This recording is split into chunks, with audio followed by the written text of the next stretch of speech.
اس وقت معنی میں کئی فرق بھی آ جاتا ہے. تو سبح یسبح سبحانن، یہ سبحان کا لفظ جو ہے، یہ تسبیح کا لفظ جو ہے، یہ اصلاً السبح سے ہے. سبح سین با ہا، جس کا معنی ہوتا ہے بعد. کیا معنی ہوتا ہے سبح کا؟ بعد. عرب کہتے ہیں سبحان من کذا ای ما ابعدہ. سبحان من کذا کا مطلب ہے اللہ یہ کتنا دور ہے. بعد کے معنی دوری کے معنی میں استعمال ہوتا ہے. تو جب ہم تسبیح کرتے ہیں تو دور کرتے ہیں کس چیز کو کس سے؟ ہر طرح کے نقص، عیب اور اللہ کے بارے میں بدگمانی اور کسی بھی قسم کے شر کی نسبت، کسی بھی قسم کے عیب کی نسبت. ان سب چیزوں سے جو مشرکین ملحدین اللہ کے ساتھ منسوب کرتے ہیں یا اللہ تعالیٰ کے بارے میں کہتے ہیں، ہم ان سب چیزوں کو اللہ تعالیٰ سے دور کرتے ہیں. وہ اللہ کی شان کے لائق نہیں، اللہ تعالیٰ ایسا نہیں. سمجھ آ جائے گی تسبیح کے جو اصل روح ہے. اور سبحانہ کا لفظ جو ہے یہ ہمیشہ منسوب ہوتا ہے، یعنی زبر آتی ہے اس پہ، سبحانی نہیں آئے گا. کیا آئے گا؟ سبحانہ. ٹھیک ہے. اور اس سے پہلے اسبح یا نسبح مقدر یعنی چھپا ہوا ہوتا ہے. جیسے بسم اللہ کے ساتھ کیا چھپا ہوتا ہے اس کے اندر؟ ابدأ، کہ میں اللہ کے نام کے ساتھ شروع کرتا ہوں، یا آکل کھاتا ہوں، یا امشی یا افتح یا اغلق، یعنی اس کا جو فعل ہوتا ہے وہ چھپا ہوتا ہے. کیوں چھپا ہوتا ہے؟ مقدر کہتے ہیں اس کو، جیسے قدر جو ہوتی ہے. اچھا، وہ چھپا ہوتا ہے کیونکہ کسی ایک چیز کے لیے یہ بسم اللہ کا لفظ استعمال نہیں ہو رہا. بسم اللہ کی ترکیب کسی ایک کام کے لیے نہیں ہے. مثلا قرآن مجید کے شروع میں بسم اللہ ترجمہ کیا کرتے ہیں؟ شروع کرتی ہوں، اللہ کے نام سے شروع کرتی ہوں. ٹھیک ہے. اب اگر آپ کوئی ایسا کام کر رہے ہیں جس میں شروع کا لفظ ہے ہی نہیں، تو آپ اس کے معنی میں وہ تو نہیں لگا سکتے نا پھر. تو وہ سبجیکٹ ٹو کانٹیکسٹ میننگ بسم اللہ کا ساتھ ساتھ بدلتا جائے گا. کہیں کھاتا ہوں، کہیں کھولتا ہوں، کہیں رکھتا ہوں، کہیں جاتا ہوں، یعنی سارے کام ہم اللہ کے نام سے کرتے ہیں. تو اسی طرح سبحانہ میں بھی یہ فعل مقدر کا یہ مفعول مطلق ہے. ٹھیک. اب آپ یہ گرامر پڑھ لیں اور سمجھ لیں. اس تفصیل میں ہم نہیں جاتے. سمپل معنی ہے اسبح سبحان اللہ، میں اللہ کی پاکیزگی بیان کرتا ہوں یا کرتی ہوں جیسے پاکیزگی بیان کرنی چاہیے یا جیسے پاکیزگی بیان کی جاتی ہے. یہ مطلب. ٹھیک ہے. لکھ لے گئی تاکہ آپ کو پھر نہ بھول جائے. سبحان اللہ کا کیا مطلب ہے؟ اسبح سبحان اللہ، میں اللہ کی پاکیزگی بیان کرتی ہوں. پاکیزگی بیان کرنا یا جیسے پاکیزگی بیان کی جاتی ہے یا جیسے پاکیزگی بیان کرنی چاہیے. پھر اسی طرح یہ ہے کہ جیسے ایک روز پہلے بات ہوئی تھی کہ سبح یسبح سباحتن یعنی تیرنے کے معنی میں بھی آتا ہے. تو پھر اس کا تسبیح سے کیا تعلق ہے، یعنی کیا معنوی مناسبت ہے؟ تو جیسے تیرنے والا کیا کرتا ہے؟ روانی سے آگے بڑھتا ہے، حرکت میں رہتا ہے. کل فی فلک یسبحون کا لفظ آتا ہے کہ وہ مستقل طور پر متحرک ہیں، سیارے ستارے وغیرہ، یعنی اپنے کام میں لگے ہوئے ہیں.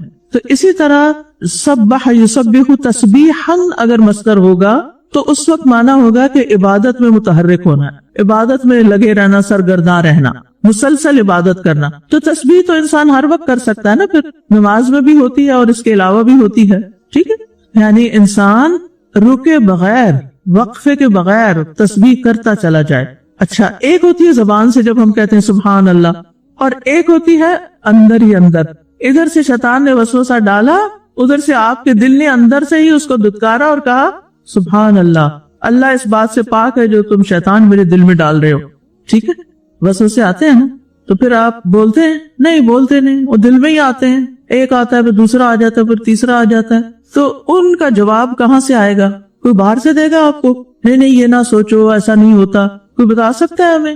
تو وہ آپ نے کیا کرنا ہے؟ اللہ کی تسبیح کرنی ہے. کہاں؟ دل ہی دل میں. کس طرح؟ ادھر سے تیر آ رہا ہے اور دوسری طرف سے اس کو جلایا جا رہا ہے، اس کو پگایا جا رہا ہے، توڑا جا رہا ہے. یعنی دل کے اندر ٹھکنے نہیں دینا اس کو. وسوسے جو ہوتے ہیں نا وہ تیر کی طرح ہوتے ہیں. بعض وسوسے تو نشانہ خطا کر جاتے ہیں، اور بعض وسوسے، بعض تیر جو ہوتے ہیں وہ آ کے دل کے اندر چبھ کے ہی بیٹھ جاتے ہیں. چلو بندوں کے بارے میں اگر کوئی بدگمانی ہو بھی گئی تو کوئی موقع آئے گا شاید ٹھیک بھی ہو جائے، نہ بھی ٹھیک ہو تو کوئی بات نہیں. جنت میں جانے سے پہلے نا پلی پہ روک لیں گے، وہاں ٹھیک کر دیں گے آپ کو. اگر یہاں نہیں ہو سکتا. اذا نقوا وہذبوا، آپ کو پتہ نہیں کہ جب پل صراط بھی پار کر جائیں گے تو سیدھے جنت میں نہیں جائیں گے، اس سے پہلے نہلایا دھلایا جائے گا، صاف ستھرا کیا جائے گا، آپس کے جو لین دین کے حساب کتاب میں وہ چکائے جائیں گے. اگر کسی کے بارے میں کوئی بدگمانی وغیرہ تو دل سے صاف کر دی جائے گی, یعنی ظاہراً بھی صاف کیا جائے گا. یہ جنت اتنی خوبصورت جگہ ہے, اس میں پہلے کچھ تھوڑی جانا ہے. اتنی حشر کا میدان, قبر سے اٹھے ہوئے اور ساری اتنی دھوپ میں اور حشر کے میدان میں اور مختلف جگہوں سے پھرتے پھراتے, پھر جہنم کے اوپر پل لگا ہوا, وہاں سے گزر کے آگے پہنچے. اب جنت تو سامنے ہے, لیکن وہاں جانے سے پہلے ذرا رکو یہاں. اس میں کیا ہوگا, اگر آپ نے کسی کی کوئی غیبت وغیرہ کی ہوئی ہے اور اس کا کچھ لینا دینا ہے کسی مسلمان بھائی کا, وہ بھی جا رہا ہے جنت میں اور آپ بھی جا رہے ہیں کیونکہ آپ کے باقی اعمال اچھے تھے, تو اگر اپنی نیکیاں اب آپ اس کو دے دیں. اور اسی طرح دلوں کی بدگمانیاں اور گلے شکوے یہ ہو جاتے ہیں, جو ہر کی وہ کہتے ہیں نا برتن اکٹھے رکھے جاتے تو کھڑک پڑتے ہیں. تو ایسے بہن بھائی والدین اولاد یہ ہر جگہ انسان ہے نا. اگر انسان کمزور نہ ہو, اگر انسان کے ساتھ یہ ساری چیزیں نہ لگی ہوئی ہوں تو کیا بن جائے فرشتہ.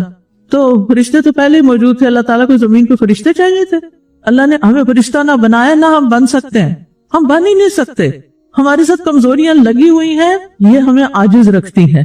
ورنہ کیا ہوتا ہے, کسی کو مال مل جاتا ہے وہ تکبر میں پڑ جاتا ہے, کسی کو علم اور ڈگری کو مل جاتی ہے, کوئی پوزیشن مل جاتی ہے وہ تکبر میں مبتلا ہو جاتا ہے, اپنے آپ کو بڑی چیز سمجھنے لگتا ہے. پھر اللہ تعالیٰ توڑتا بھی ہے. اس سے پہلے کہ اللہ تعالیٰ کسی طرح توڑے کیا کرنا چاہیے, خود اعتراف کرنا چاہیے اور دل سے, دکھاوے کا نہیں. اللہ میں گنہگار ہوں, آپ مجھے معاف کر دیں. پاک صرف آپ کی ذات ہے اور میں کیا ہوں, کمزوریوں غلطیوں گناہوں کا بھرا ہوا. میں اپنے دل کو صاف کرتا ہوں پر وہ پھر میلا ہو جاتا ہے. میں نماز میں خشوع اختیار کرتا ہوں پھر پتہ نہیں کہاں پہنچ جاتا ہوں. کتنے آپ اپنے سے وعدے کرتے ہیں, اس دفعہ تو میں نے سورت فاتحہ پکی کر کے تو اہدنا الصراط المستقیم کہنا ہے, پھر جب وہ وقت آتا ہے اس سے پہلے شیطان آپ کو اچک لے جاتا ہے. تو یہ چیزیں تمہارے ساتھ ہیں نا, لیکن جنت میں جانے سے پہلے, کیونکہ وہاں سب کے دل ایک دل کی طرح ہو جائیں گے نا, کوئی اختلاف نہیں ہوگا, کوئی بدگمانی نہیں ہوگی, کوئی ناراضگی نہیں ہوگی, کوئی شکوہ نہیں ہوگا, صاف ستھرے ہو کے جائیں گے. ٹھیک ہے, تو یہ یاد رکھنے کی بات ہے کہ پاک ذات صرف اور صرف ایک اللہ کی ہے, جس میں کوئی عیب اور نقص نہیں, کوئی کمی نہیں, اس کی کوئی بات غلط ہے ہی نہیں. انسانوں میں سے کسی کو اس طرح آئیڈیالائز مت کریں کہ آپ سوچیں کہ یہ تو بڑی چیز ہے اور اس سے تو کبھی کوئی غلطی نہیں ہو سکتی. نہیں, اسی لیے تو ہمیں معاف کرنے کا حکم دیا گیا, اور معاف کرنے والوں سے اللہ محبت کرتا ہے. وَمَنْ عَفَا وَأَصْلَحَ فَأَجْرُهُ عَلَى اللَّهِ, جس نے معاف کر دیا, اصلاح کر لی, اس کا اجر تو اللہ کے ذمہ پکا ہو گیا. لہٰذا کیا کرنا ہے, سبحان اللہ کس کے لیے, اسی لیے یہ لفظ اللہ سبحانہ تعالیٰ کے علاوہ کسی اور کے لیے استعمال بھی نہیں ہوتا. یعنی ہم یہ نہیں کہہ سکتے فلاں انسان کی سبحان نہ, سبحان اللہ تو کہہ سکتے ہیں, سبحان محمد بھی نہیں کہہ سکتے. یاد رہے گا, سبحان محمد بھی نہیں کہہ سکتے. اچھا, بعض لوگ نام سبحان رکھ بیٹھتے ہیں, یہ نام نہیں رکھنا چاہیے, یہ لفظ اللہ تعالیٰ کے لیے مخصوص ہے. ٹھیک ہے, اگر کسی نے رکھ لیا تو وہ سبحان کر لے, ہا اور با میں تبدیلی کر لے. تو سبحان صرف اللہ سبحانہ تعالیٰ, اور یہی سوچ کر ہمیں اللہ سبحانہ تعالیٰ کی تسبیح کرتے رہنا چاہیے اور مسلسل کرتے رہنا چاہیے. آپ دیکھیے کہ زمین اور آسمان کی ہر چیز کیا کر رہی ہے, تسبیح کر رہی ہے, تو ہمیں بھی ان کی تسبیح میں شامل ہو جانا چاہیے. سبح للہ ما فی السماوات وما فی الارض وَإِن مِّن شَيْءٍ إِلَّا يُسَبِّحُ بِحَمْدِهِ وَلَكِن لَّا تَفْقَهُونَ تَسْبِيحَهُمْ. زمین اور آسمان کی ہر چیز تسبیح کری, لیکن تم ان کی تسبیح نہیں سمجھتے, تم نہیں سمجھتے. زمین اور آسمان سب مسلسل اطاعت میں لگے ہوئے ہیں, اور ستارے اور سیارے سب کسی وقت بھی لا یفترون, رکتے ہی نہیں ہے تسبیح کرنے سے, اللہ کی اطاعت کرنے سے, اللہ کی عبادت سے. لیکن ہم انسان ہیں نا, ہماری لمٹس ہیں. تو میرا عقیدہ کیا ہونا چاہیے کہ اللہ ہر اس چیز سے پاک ہے جو اللہ کی ذات کے جمال, اس کے کمال اور اس کی صفات اور اچھے اچھے ناموں کے لائق نہیں. ٹھیک ہے, نہ اس کی ذات کو زیبا, نہ اس کی صفات کو, اور نہ اس کے افعال. افعال بھی شامل کر لیں, ذات, اسماء, صفات, افعال. اللہ نے جو کیا بالکل صحیح کیا, چاہے وہ ہمیں پسند ہے یا نہیں پسند. اللہ نے ہم سے کچھ لے لیا, بالکل صحیح کیا, اور کچھ دے دیا, بالکل صحیح کیا. اچھا, کچھ لے لیا, بالکل صحیح کیا, بالکل صحیح کیا. جو یہ سوچے گا کسی پیارے کی وفات پر پھر اس کو اللہ سے کوئی شکوہ ہوگا, بتائیے. چونکہ یہ بات ایسی ہے کہ جس سے ہم میں سے ہر ایک کو واسطہ پڑتا ہے. آپ میں سے کوئی ایسا ہے جس نے کبھی اپنے کسی پیارے کی موت نہ دیکھی ہو یا نہ سنی ہو؟ دیکھتے بھی ہیں, سنتے بھی. چلو اپنوں کی نہیں دیکھی, فلسطینیوں کی تو دیکھی ہے نا. بچوں کی بھی اور بڑوں کی بھی اور عورتوں کی بھی اور بزرگوں کی بھی. جب ہم ایسی چیزیں دیکھتے ہیں, وہ تو چونکہ مسلمان بھائی ہیں نا, تو اس لیے ایک دکھ اٹھتا ہے نا. مسلمان ایک جسم کی طرح ہوتے ہیں, تکلیف ہوتی ہے. اچھا وہ آپ دیکھیے کہ جب کوئی اپنے دوستوں میں, عزیزوں میں, پیاروں میں, بڑوں میں, چھوٹوں میں, بہن بھائیوں میں سے کوئی چلا جاتا ہے, کیا ہم سوچتے ہیں کہ اللہ نے بالکل صحیح کیا, اللہ کا فیصلہ غلط نہیں سوچتے؟ مجھے اس کا جواب چاہیے, کیونکہ اچھے بھلے لوگ اس موقع پر پھسل جاتے ہیں. کیا ہوتا اگر اللہ تعالیٰ ابھی نہ لیتا اس کو؟ بھئی آپ بڑے عقل مند آئے ہیں, وہ اللہ کی تخلیق تھی, اللہ نے پیدا کی, اللہ نے وقتی طور پر آپ کو ایک پیار بھرا رشتہ دیا تھا. وہ والدین کا ہو سکتا ہے, وہ اولاد کا ہو سکتا ہے, وہ بہن بھائیوں کا ہو سکتا ہے, وہ دوستوں کا ہو سکتا ہے, وہ بہت دینی محبت کرنے والے دوستوں کا ہو سکتا ہے, کوئی بھی ہو سکتا ہے. لیکن وہ رشتہ بھی تو اللہ نے دیا نا, وہ پیار بھی اللہ نے دیا, وہ ان کی طرف سے ملنے والی خیر بھی اللہ نے دی. مالک تو اللہ ہی ہے نا, وہ مالک یوم الدین تو ہے, لیکن دنیا اور دنیا کے اندر کی بھی ہر چیز کا وہی مالک ہے, ہماری زندگیوں کا بھی وہی مالک ہے. تو جب ہم اس کو مالک مان لیتے ہیں تو پھر اس کی چیز کیوں نہیں خوشی سے لوٹاتے؟ اچھا اب آپ کو جملہ یاد رہے گا, جب کوئی فوت ہوگا تو آپ کیا کہیں گے یا سوچیں گے؟ سوچیں گے یا کہیں گے؟ یہ بھی ذرا مجھے بتا دیں. سوچیں گے. اگر آپ نے وہاں کہہ دیا نا تو پھر کیا ہوگا؟ اللہ تعالیٰ آپ کے سب بھائیوں کو سلامت رکھے. لیکن اگر آپ کا کوئی بھائی بہن ایسے دنیا سے چلا جاتا ہے اور آپ اپنی امی کو کہتے ہیں امی بالکل ٹھیک ہوا, تو یہ تعزیت نہیں ہوگی. ٹھیک ہے, میں اس لیے یہ دہرا رہی ہوں کیونکہ ہم بعض کا دین پڑھ کے لفظ رٹ کے غیر موقع پہ اس کو استعمال کرتے ہیں. ٹھیک ہے, اس وقت آپ نے دل میں یہ سوچنا ہے, دل میں کہنا اللہ آپ کا فیصلہ بالکل ٹھیک ہے, میں اس پہ صبر بھی کروں گی, میں اس پہ شکر بھی کروں گی, میں اس پہ راضی بھی رہوں. رضیت باللہ ربا, اللہ یہ تو آپ نے دیا تھا نا, بس آپ نے لکھا تھا اتنے دن اس سے فائدہ اٹھانا ہے, اس کے بعد یہ تمہارا نہیں, اس نے میرے پاس واپس آنا ہے. تو مجھے کیا پڑھنا ہے؟ انا للہ و انا الیہ راجعون, مجھے بھی واپس جانا ہے. تو اس لیے کوئی بات نہیں, وہ پہلے چلے گئے, ہم بعد میں جا رہے ہیں, امید ہے ملاقات ہو جائے گی. غم ہلکے ہوتے ہیں یا نہیں سبحان اللہ کہنے سے؟ سبحان اللہ کہنے سے انسان زبان سے ناشکری کے کلمات کہنے سے بچتا ہے یا نہیں؟ یہ تو نہیں ہو سکتا کہ آپ تسبیح لے کے سبحان اللہ سبحان اللہ سبحان اللہ پڑھ رہے ہیں اور جب کوئی تعزیت کرنے والا آئے تو جو منہ سے نکالے باتیں نعوذ باللہ اللہ تعالیٰ کے خلاف اور اس سارے واقعے کے بارے میں. کیا کرنا چاہیے ان باتوں سے بچنے کے لیے؟ اگر آپ کسی کو نصیحت نہ کر سکیں, چپ نہ کرا سکیں, تو کم از کم کیا کریں؟ چپ رہیں, باتیں نہ کریں, زیادہ بچ جائیں گے. ایک لفظ بھی منہ سے نکلا نا جو اللہ کو پسند نہ آیا تو کیا ہوگا؟ آپ کو پتا ہے نا کہ اگر کوئی نبی صلی اللہ علیہ وسلم کی شان میں بھی گستاخی کرتا ہے تو کیا ہوتا ہے اس کا؟ ان کے سامنے اونچی آواز میں بھی بولتا ہے تو اس کے لیے کیا ہوتا ہے؟ اعمال سب ضائع, سب کیے طرح پہ پانی پھر گیا. تو آپ کا کیا خیال ہے جو اللہ سبحانہ تعالیٰ کے بارے میں نہ حق کلمات کہے اس کے عمل بچ جائیں گے؟ بڑا نازک اور خطرناک موقع ہوتا ہے. اپنی زبان کو اتنی احتیاط سے استعمال کرنا ہے, بس کوئی کچھ کہتا رہے, یہ ہو گیا, تم بیچاری, یہ فلاں, بس اللہ کی مرضی, بس اللہ کی مرضی, اللہ کی رضا, اللہ کی امانت, بس دو چار جملے یاد رکھیں اور جو مرضی لوگ باتیں کریں اگر آپ سمجھا سکے پلیز یہ نہ کہیں, پیار سے سمجھا دیں. نہیں سمجھا سکتے یا وہ نہیں سمجھنے والے تو اس وقت ذرا نہ سمجھائیں, بعد میں کسی وقت سمجھائیں, کیونکہ اس وقت آپ بحث شروع کر دیں گے آپ غلط کہہ رہی ہیں, یہ کیا کہہ رہی ہیں, تو وہ بھی پریشان ہوں گے. لیکن کچھ لوگ بڑے جرأت والے ہوتے ہیں. ہمارے ساتھی ہیں, ان کی والدہ ریسنٹلی بیوہ ہوئی تو وہ ان کو لے آئی وہاں کلاس میں, کینیڈا کی بات کریں تو کسی نے کہا کہ بہت افسوس ہوا کہ آپ کے ہسبینڈ کی وفات ہوگی. کہنے لگی کیا افسوس کس بات کا؟ اللہ کے فیصلے پہ افسوس, کوئی افسوس نہیں. غم ہے, افسوس نہیں, دونوں میں فرق ہے کہ نہیں؟ غم اور افسوس میں فرق ہے یا نہیں؟ دل غمگین ہے, آنکھیں آنسو بہاتی ہیں, رو سکتے ہیں, روئیں گے. جدائی ہے نا, جدائی تکلیف دہ ہے, کوئی عارضی بھی جدا ہوتا ہے تو آنسو آ جاتے ہیں. تو کیا دنیا سے کسی کی جدائی تکلیف نہیں دے گی؟ رونا منع ہے؟ نہیں, رونا نہیں منع, غلط لفظ منہ سے نہیں نکالنے. اور ہم نے تو یہ وتیرہ بنایا افسوس کرنے جا رہے ہیں, کتنا کامن ہے. تو عملی زندگی میں سبحان اللہ کا کیا مطلب ہے؟ اللہ ہر اس چیز سے پاک ہے جو اس کی ذات, اس کی شان, اس کی صفات, اس کے اسماء, اس کے افعال کے مناسب نہیں یا اس کی شان کے خلاف ہے. کبھی کبھی بارش زیادہ ہو جاتی ہے, فلڈنگ ہو جاتی ہے, کبھی زلزلہ آ جاتا ہے, کبھی اور ناپسندیدہ چیزیں آ جاتی ہیں زندگی میں. کبھی نہ سوچے اللہ نے اچھا نہیں کیا ہمارے ساتھ, میرے ساتھ اچھا نہیں ہوا. یہ تم کہہ سکتے فلاں نے میرے ساتھ اچھا نہیں کیا, یہ تو ٹھیک ہے, لیکن جب ہم اس کو مبہم رکھتے میرے ساتھ اچھا نہیں ہوا مطلب اوپر تک شکایت چلی جاتی. تو ایسے شبہ والے جملوں سے بھی پرہیز کریں. ٹھیک ہے,